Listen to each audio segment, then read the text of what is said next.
김근의 마음 TV 김원장입니다. 오늘 세상은 코로나 19 때문에 전 세계 확진자가 20여만 명이나 됩니다.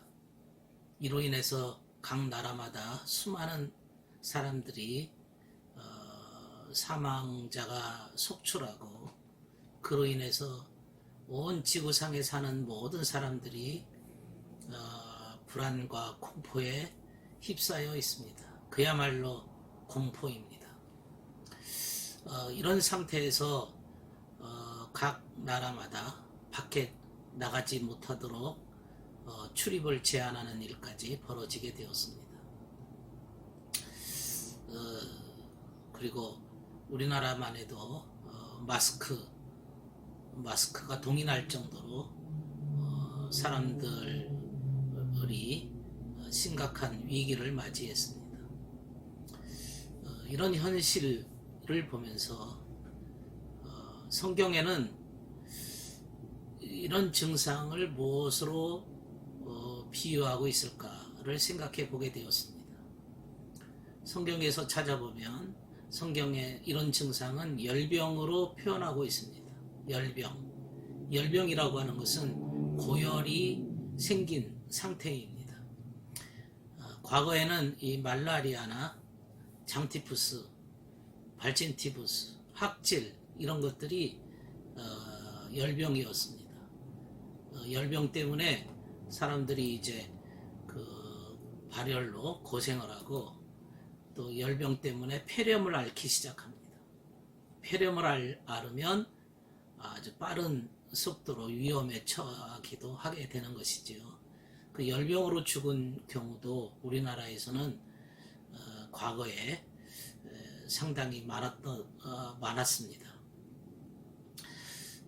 그러면 성경에서 열병이라고 하는 것이 영적인 의미로 무엇을 의미하고 있을까요? 오늘의 현실과 그 내적인, 이 본질적인 보이지 않는 세계의 열병은 무엇을 의미하고 있는 것일까요? 마음의 세계에서 열병이라고 하는 것은 욕망의 상태입니다. 마치 몸의 불덩어리가 되는 것처럼, 그래서 모든 몸의 질서가 다 무너지고, 이 고열로 사람이 완전히 그 정신 상태가 무너지고 순식간에 모든 기능을 다 무너지게 되는 것처럼, 무질서가 오는 것처럼, 몸의 기능도 그렇게 되는 것처럼, 영적인 상태에서 이 열병이라고 하는 것도 그 영적인 무질서가 존재하게 되는 것이죠. 한마디로 욕망이 강렬하게 타오른 상태를 말합니다. 그러니까 욕망, 욕심 이런 것들에 묶여진 상태라고 말할 수 있습니다. 욕망과 욕심이 타오르게 되어지면 사람들은 그로 인해서 거짓이 발생하고, 그로 인해서 악이 활성화되어집니다. 그래서 성경에는 욕심이 잉태한 즉 죄를 낳는다, 그렇게 말씀을 하셨습니다.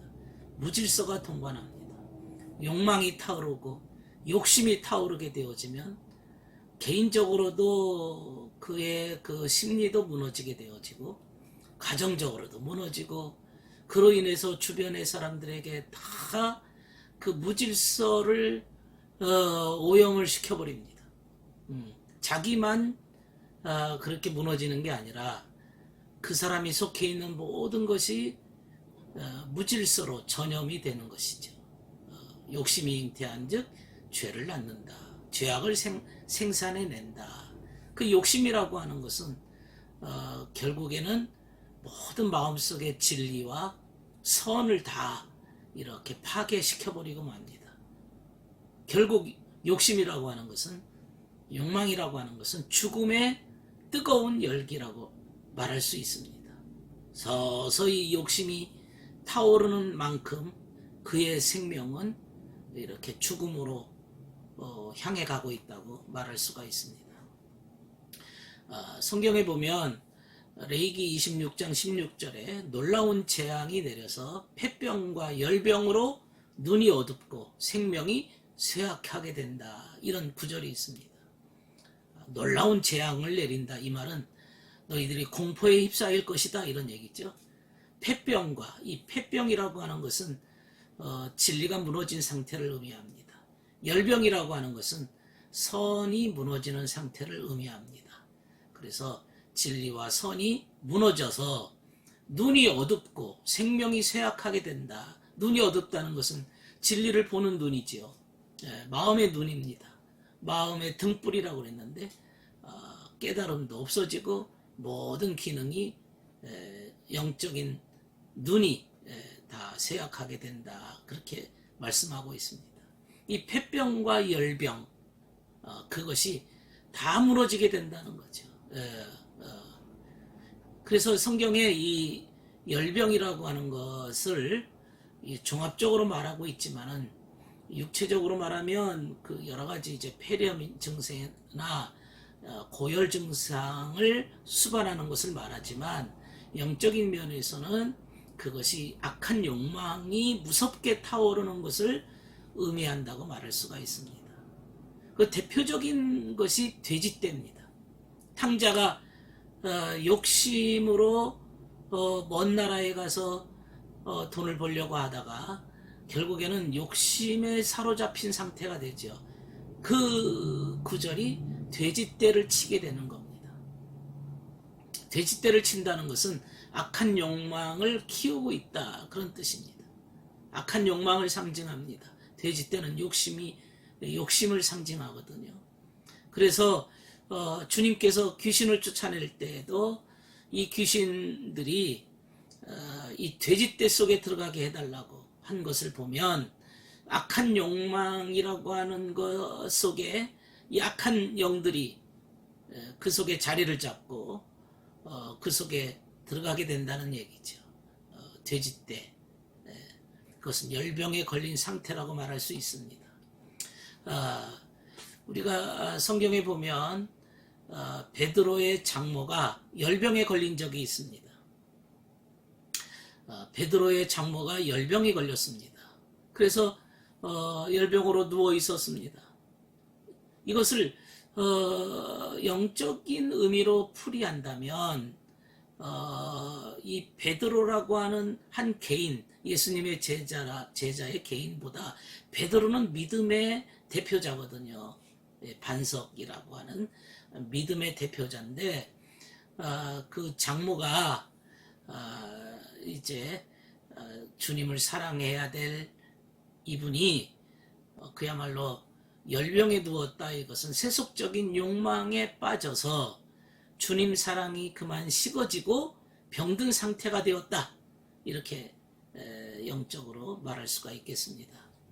주님을 사랑해야 될 사람들이, 주님께 충성하고 헌신해야 될 사람들이 그만 세속에 빠져서, 세상 욕망에 빠져서, 세상 침취를 해서 그야말로 세속에 젖어든 상태, 그게 바로 세속적 열병에 걸린 상태라고 말할 수 있습니다. 주님 사랑과는 정반대의 삶을 살고 있다는 뜻이죠. 주님을 사랑하는 대신에 세상 욕망이 일어나게 되었습니다. 그걸 두고 열병으로 몸이 끓어버린 겁니다. 우리가 어떤 사람이 주님을 섬기고 주님을 사랑해야 될 사람들이 그저 세속적인 욕망과 세상적인 열병에 빠진 사람들을 가끔 봅니다. 성경 말씀을 가지고 주님 뜻대로 살아야 된다고 하는 고백을 해야 될 사람들이 자꾸 세상 걱정하고 돈 벌 얘기만 하고 어떻게 하면 돈 벌을까 그것에만 몰두하고 있는 사람들도 흔하게 봅니다. 만나면 세상 얘기에만 몰두합니다. 주님을 사랑하는 얘기가 없습니다.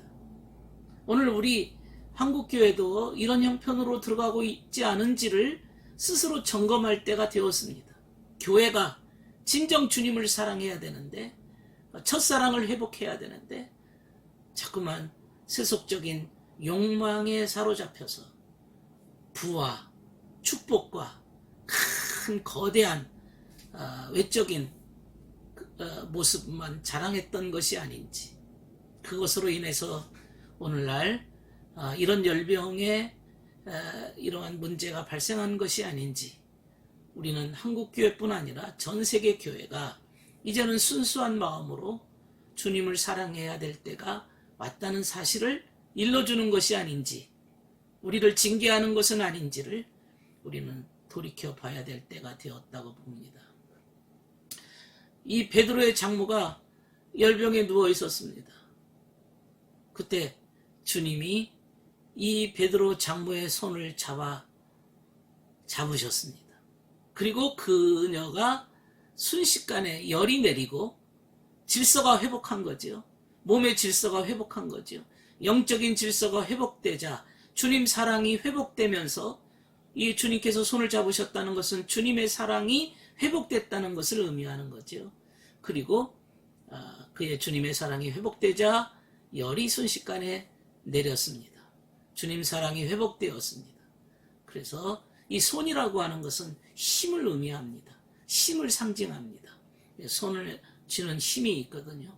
주님께서 손을 대신 것은 그분의 힘, 그분의 권능이 그의 모든 질서를 안정시켜버린 거죠. 혼돈 속에, 무질서 속에 너무 뜨거워져서 기능을 하지 못하는 그의 삶 속에 주님의 권능이 들어왔던 것이죠. 그래서 마음의 질서가 회복하게 되었던 겁니다. 그래서 그녀는 그 자리에서 일어나서 주님께 시중 들었다 그랬습니다. 시중을 들었습니다. 악한 욕망이 제거되니까 주님을 섬기게 된 거죠. 주님께서 손을 잡아주시면 이렇게 우리들은 주님을 섬기는 삶을 살게 되는 것입니다. 주님을 사랑하는 자는 주님을 섬기는 삶을 살게 되어 있습니다. 우리가 하늘나라 가기 위해서는 주님을 섬겨야 됩니다.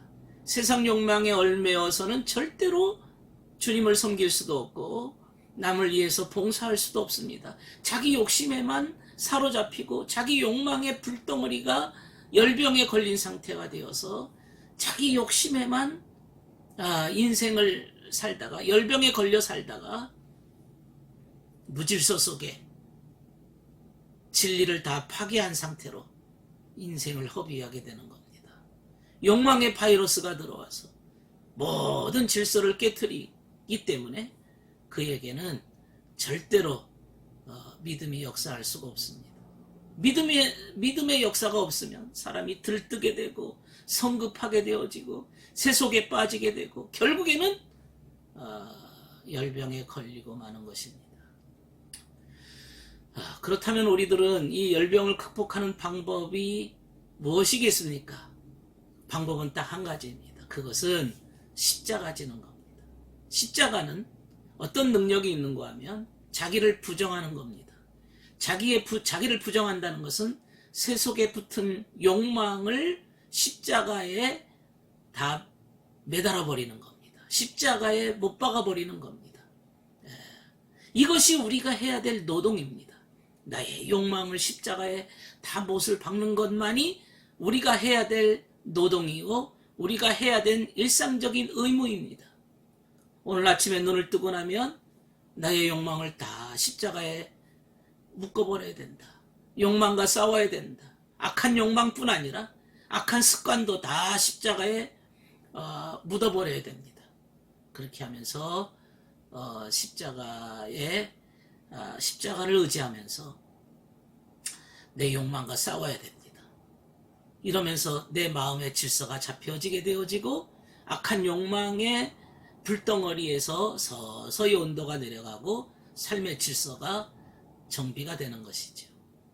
기독교인들이 십자가 지지 않는다면 주님께서는 십자가 짊어지시고 골고다 언덕에 올라가셨는데 주님을 배반하는 것이 되지 않겠습니까?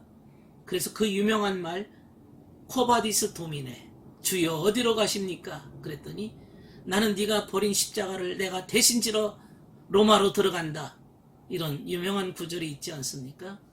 십자가 지는 삶, 이것은 주님을 따르는 자들이 공통적으로 가져야 될 삶입니다. 만일 십자가를 지지 않으면 악한 욕망의 열병에 걸리고 마는 것입니다.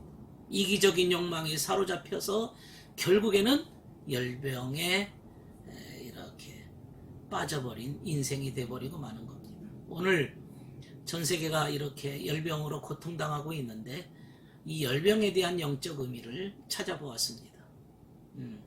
아무쪼록 우리들도 영적인 면에서뿐 아니라 육체적으로도 건강하시고 이렇게 삶의 질서가 이렇게 온전해지시기를 바랍니다.